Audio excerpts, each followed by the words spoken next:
الحمد لله رب العالمين والصلاة والسلام على أشرف الأنبياء والمرسلين نبينا محمد وعلى آله وصحبه أجمعين. Nous allons étudier ensemble la matière dite éducation islamique. Ce niveau est composé de 10 leçons, ayant pour thème les droits et devoirs en islam. Nous commencerons cette série par un droit unique, un droit n'ayant pas d'égal, n'étant pas comparable avec les prochains droits que nous étudierons dans les leçons à venir. Ce droit tient sa particularité dans le fait qu'il est le droit du Créateur, Allah subhanahu wa ta'ala, alors que les autres droits que nous verrons sont des droits entre les créatures. Chaque âme douée de raison sait bien que le Créateur n'est pas comparable à ses créatures, et il en découle ainsi que le droit du Créateur prévaut sur le droit de ses créatures. Le fait de connaître le droit d'Allah sur ses serviteurs est la plus grande des adorations en islam et la plus méritoire. Connaître ce droit est le but ultime pour lequel Allah a créé la création. Ce droit se résume dans le fait de l'adorer seul, sans rien ne lui associer. Dans la traduction relative du sens du verset, adorer Allah et ne lui donner aucun associé.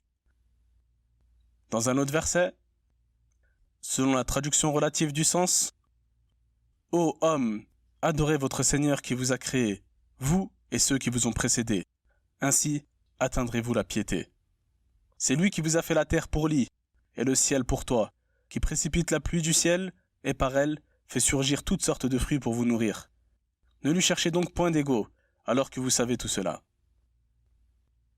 Le célèbre exégète Ibn Kathir, qu'Allah lui fasse miséricorde, dit au sujet du verset précédent: Allah nous ordonne dans ce verset de l'unifier dans l'adoration, car certes, il est celui qui a comblé ses serviteurs, en les rendant existants alors que ceux-ci n'étaient que néants.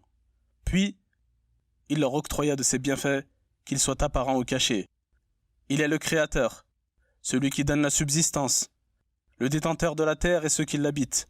Il est donc, évidemment, le seul à mériter l'adoration, sans associé. Dans un autre verset, selon la traduction relative du sens du verset, je n'ai créé les djinns et les hommes que pour qu'ils m'adorent. Le cousin et compagnon du prophète, Abdallah ibn Abbas, radiyallahu anhuma, était connu comme étant Tarjuman al-Qur'an, c'est-à-dire la personne qui détenait le savoir de l'explication du Coran. Il dit au sujet de ce verset, ainsi que les versets ordonnant l'adoration, qu'il s'agit d'un appel à l'unification dans l'adoration. Adorer Allah seul, sans associé. Après avoir cité 3 versets pour argumenter mes dires, je vais maintenant citer un hadith. Le compagnon du prophète, Mu'adh ibn Jabal, radiyallahu anhu, dit: j'étais en compagnie du prophète sallallahu alayhi wa sallam, en croupe sur un âne, lorsqu'il me dit: ô Mu'adh, connais-tu le droit d'Allah sur ses serviteurs et le droit des serviteurs sur Allah?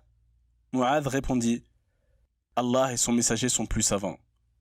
Le prophète sallallahu alayhi wa sallam lui dit: le droit d'Allah sur ses serviteurs est qu'il l'adore, seul, sans rien ne lui associer. Et le droit des serviteurs sur Allah est qu'il ne châtie point quiconque l'aura adoré sans rien lui associer. Dans ce hadith, le prophète sallallahu alayhi wa sallam cite clairement le droit d'Allah ainsi que le droit des serviteurs sur Allah en contrepartie. Nous avons dans cette leçon répété de nombreuses fois le terme adoration, sans pour autant l'avoir défini. Il est donc opportun ici de s'interroger au sujet de sa signification. L'adoration est un terme qui englobe tout ce qu'Allah aime et agrée, comme parole et comme acte, que ceci soit caché ou apparent. Nous comprenons de cette définition qu'un acte est considéré comme étant une adoration lorsque celui-ci est aimé par Allah et qu'il l'agrée. Mais que signifie agrée? Pour qu'un acte soit agréé par Allah, il devra rassembler 2 conditions indissociables. La première condition, l'acte doit être voué exclusivement pour Allah subhanahu wa ta'ala. La seconde condition, que l'acte soit fait en concordance avec la tradition prophétique. En d'autres termes, qu'il soit fait comme le prophète sallallahu alayhi wa sallam le faisait. Nous comprenons de plus de cette définition que l'adoration est composée de paroles et d'actes. Concernant le terme parole, il s'agit de tout type d'adoration liée à la langue, et celles-ci sont très nombreuses. Nous pouvons citer à titre d'exemple les formules de dhikr, telles que Subhanallah, Alhamdulillah, La ilaha illallah, Allahu Akbar. Les du'a, les invocations, la lecture du Coran, et bien d'autres. Il est ensuite question dans cette définition d'actes cachés et d'actes apparents. Concernant les actes cachés, nous pouvons citer comme exemple la foi, l'amour pour Allah, le fait de placer sa confiance en Allah, et bien d'autres. Quant aux actes apparents, nous pouvons à titre d'exemple citer la prière ou encore le pèlerinage.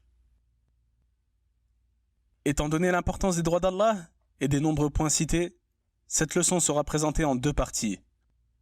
Et c'est ici que s'achève la première. Nous demandons à Allah, glorifié soit-il, de nous donner la bonne compréhension de sa religion et de faire de nous des serviteurs dévoués à son adoration.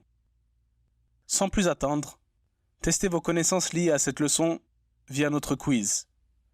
Wallahu a'lam wa sallallahu ala nabiyyina wa sallam.